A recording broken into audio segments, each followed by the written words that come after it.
Yo, Bakayalo, Konoyalo, et oui, on se retrouve pour une petite review de Dandadan épisode 9 et c'est vraiment incroyable. Vraiment, Dandadan, c'est l'un des meilleurs animés actuellement, 2024, qui est vraiment la génération New Gen, comme je le répète à chaque fois, mais il confirme à chaque fois. C'est vraiment génial de regarder des épisodes de Dandadan. Vraiment là, je kiffe.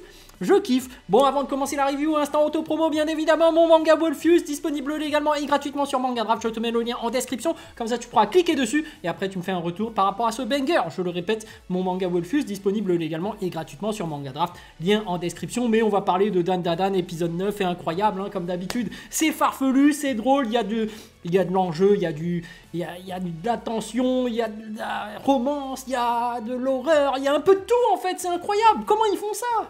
C'est farfelu, c'est déjanté, tu te marres, et en même temps t'as peur, et en même temps t'as tout, mais voilà, c'est incroyable, et puis bon, t'as des petites scènes un peu limite, bon, on peut se dire que si ça aurait fini en porno, qu'est-ce que ça aurait donné? Je pose la question, parce qu'Okarun n'a qu'une boule, du coup, est-ce qu'il peut quand même faire un gamin?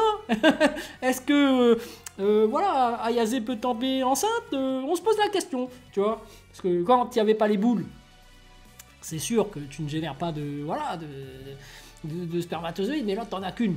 Donc, est-ce que tu peux quand même? La question se pose. Non, bref, ils n'ont pas couché ensemble, hein, n'abusons pas. Évidemment, surtout que c'est devant tout le monde, donc bon.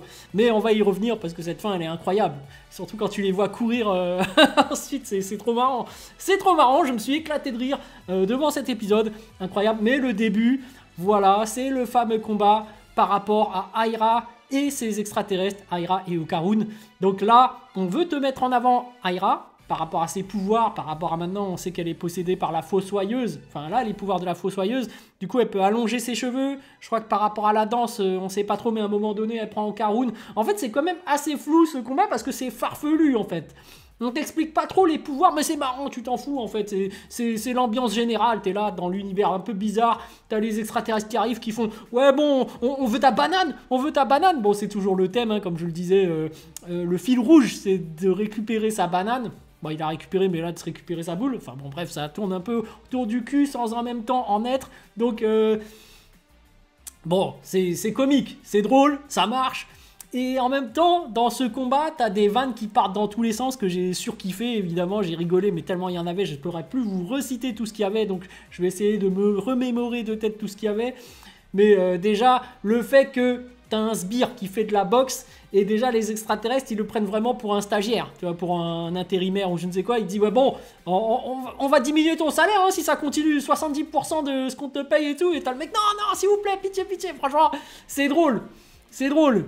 Et en même temps, il est là. Bon, il y a celui qui fait de la boxe et en même temps, il y a l'espèce d'animal qui envoie des ultra lasers. Tu sais pas d'où est-ce que ça sort, un espèce de Pokémon low class, je sais pas quoi là. T'as un danger et pourtant, tu sais, tu sens le danger, mais pourtant, tu vois qu'à un moment donné, Ayase, elle arrive, entrée en scène magnifique, mais elle commence à s'embrouiller avec Okarun. Ouais, mais machin, tu restes collé à elle. Tu sais, limite, elle lui fait une crise de jalousie. Mais d'un autre côté, ils se déclarent pas leur flamme, ils sont en train de s'engueuler et en même temps à un moment donné Okarun il commence à être sérieux et à lui déclarer sa flamme alors qu'ils sont en plein combat, qu'il y a un danger. Je trouve ça trop marrant, tu vois. Les mecs tu fais ah non ils sont en train de s'embrouiller alors qu'il y a plus important, tu fais rester concentré, mais en même temps l'autre qui est épuisé il est là en fait moi j'arrive pas à respirer sous l'eau alors que mon pouvoir il est sous l'eau, tu vois, t'as trop de conneries dedans, c'est incroyable, c'est trop drôle. Le fait que, en fait, Ayase, pour avancer, utilise la technique la main, avec la main, je presse, puis après que, tu sais, le côté de l'autre, bah, ça fait que l'autre, t'as l'impulsion. C'est trop marrant. Du coup, elle fait du surf sur lui, sur Okarun. Bon, c'est trop marrant. En fait, cet épisode était trop marrant. Puis à un moment donné...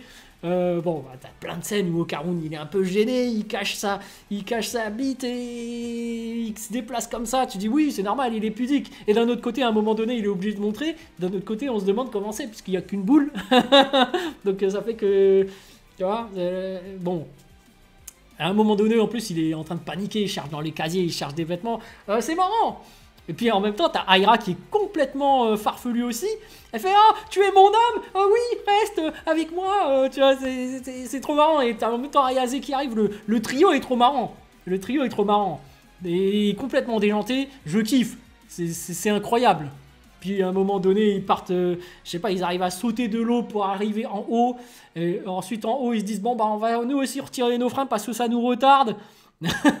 Tu dis, ah ouais, bon, bah, ça va mal finir parce que dès qu'ils vont revenir dans la dimension normale et tout. Et après, par rapport au pouvoir des méchants, là, bon, déjà, les extraterrestres, ils sont capables de faire muter leurs stagiaires.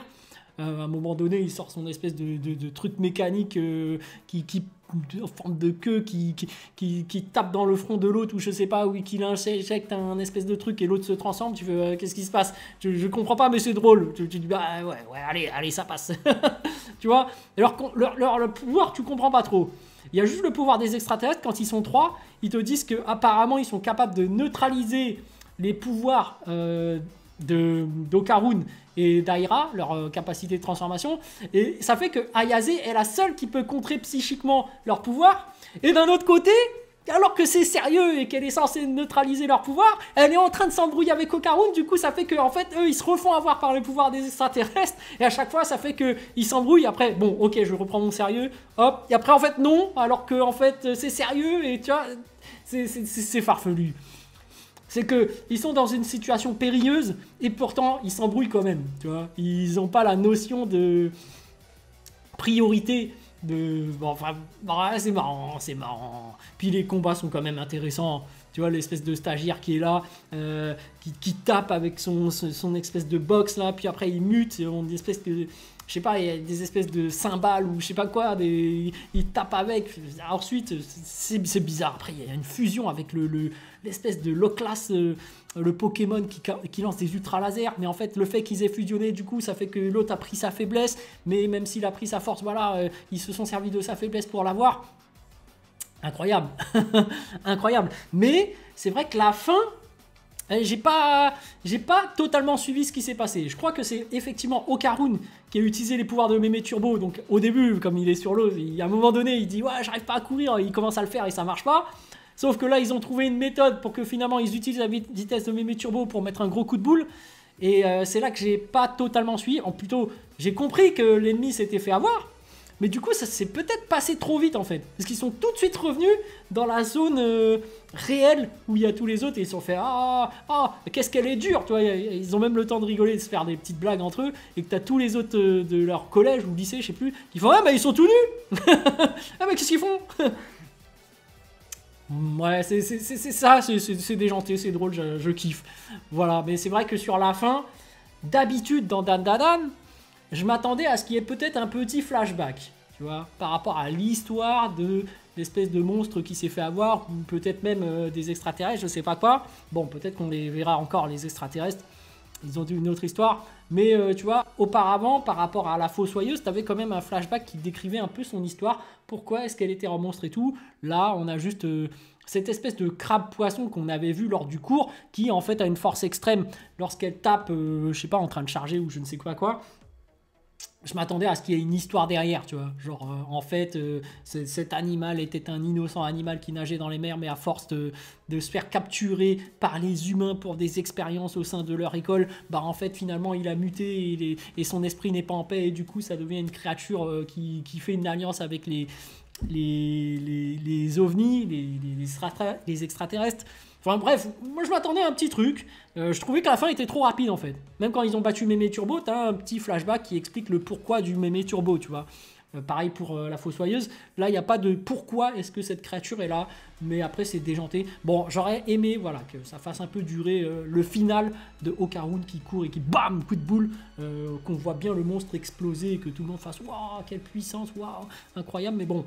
C'est retour dans le monde trop rapide, mais après ça marche, parce qu'ils sont tout nus, ils sont là devant tout le monde. Je sais qu'ils sont limités en termes de temps pour l'animé qui dure 20 minutes, mais voilà. Après le contrat est respecté, on a compris tout ce qui s'est passé globalement.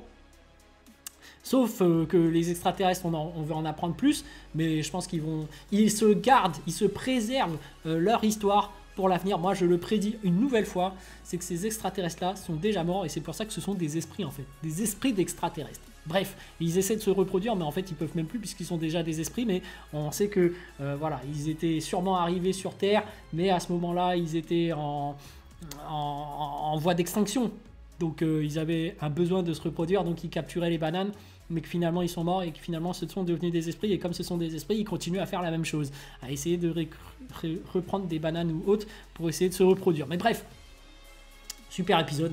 Voilà, je kiffe Dan Dan, hein. Y a rien à dire, hein. C'est mieux que Dragon Ball Daima, mais je suis désolé de le dire, voilà. Il y a des gens qui vont m'insulter, hein, mais c'est ma chaîne secondaire, donc ils sont pas là.